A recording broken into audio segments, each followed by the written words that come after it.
going to dive into PTSD, depression, and understanding the difference between those two and grief. Because many times, as we go through this, you'll see a lot of overlaps. And a lot of times, people come in with PTSD, people come in with depression, but in reality, they're also experiencing grief as well. And so these particular definitions are taken directly from the APA Dictionary of Psychology. So grief is the anguish experienced after significant loss. Grief often includes physiological distress, separation anxiety, confusion, yearning, obsessive dwelling on the past, and apprehension about the future. PTSD may develop in some people after extremely traumatic events. People with PTSD may relive the trauma in painful recollections, flashbacks, or recurring dreams or nightmares, avoid activities or places that recall the traumatic event, or experience physiological arousal. Hopefully by now you guys are hearing some overlaps that are happening. Leading of symptoms such as an exaggerated startled response, disturbed sleep, difficulty in concentrating or remembering, and guilt about surviving the trauma when others did not. Again, we talked quite a bit about this in the DSM related to prolonged grief disorder. And so now we're going to dive into depression. Depression is extreme sadness or despair. It can cause physical symptoms such as pain, weight loss or gain, sleeping pattern disruptions, or lack of energy. People with depression may also experience an inability to concentrate, feelings of worthlessness or excessive guilt, and reoccurring thoughts of death or suicide. So let's dive into this a little bit more. So as you can see, there's different colors. So the first color that we see in grief is blue, physiological distress. Now, if we skip down to PTSD in the third line, those blue words also say physiological arousal. Going down to depression in the first line, we see the first set of blue words says physical symptoms. Some overlaps happening. Going down to the next one in grief, the next set of blue words is obsessive dwelling on the past. Going down to PTSD in the second line, painful recollections. Yeah. Now let's skip down to PTSD. You see disturbed in sleep. Earlier, when we read the DSM-5 TR, it mentioned changes in sleep patterns. Skipping down to depression, the second line in blue words, it says sleeping pattern disruptions. So again, some more overlaps. I'm not going to read through all of this, but I am going to pull out a few of the orange words because you guys do have copies of this. But I do want to pull out some of the orange words. So for example, anxiety. How many of you guys have worked with someone who has PTSD? How many of them experienced anxiety or shared with you that they experienced anxiety? Yeah. Thinking about confusion. How many of you have worked with someone who's experienced PTSD or depression and they shared, I just feel confused. I'm just not sure what to do. I feel lost. Going down to PTSD, it says the first set of orange words say avoid activities or places. In the DSM-5, we just talked about avoidance. Thinking about depression, sometimes people avoid certain places, certain activities, isolation.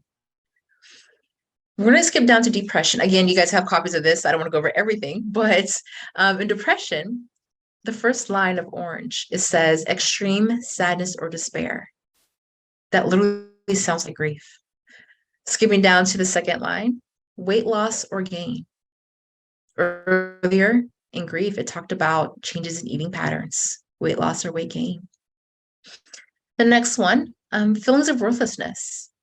Again, going back to the DSM-5 TR, it talked about how sometimes after experiencing loss, people will experience feelings of worthlessness.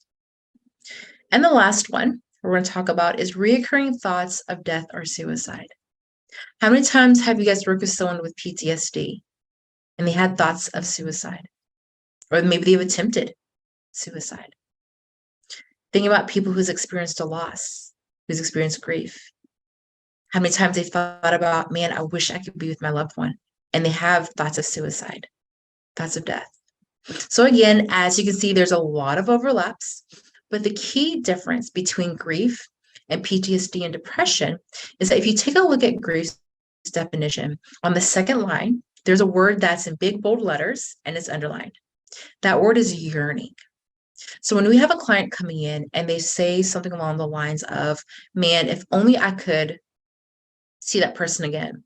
I wish I was able to spend time with that person. When they make comments along those lines of yearning, longing for that person, that lets us know, or the loss that they've experienced, that lets us know that there could be some grief that's present. And when I refer to loss, I know I'm talking about death quite a bit, but there's many different types of losses.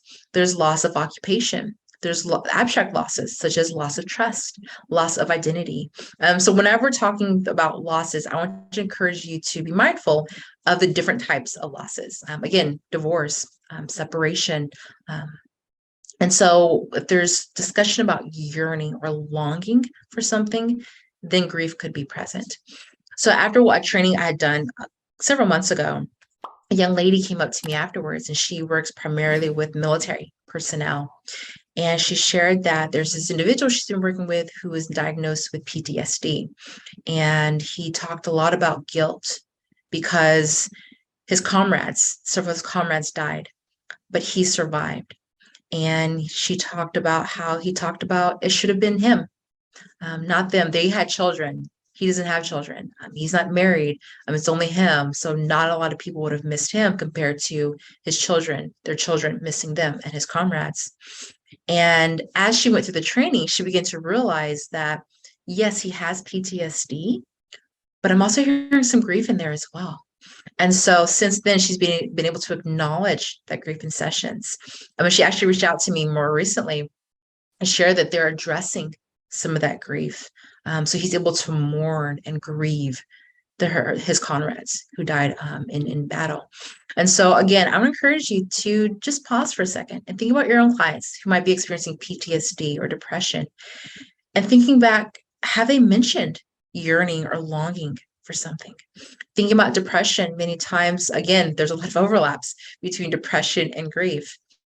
But again, if our client comes in and talks about a yearning or longing for something that's been lost, it could be grief. They could definitely be diagnosed with both as well.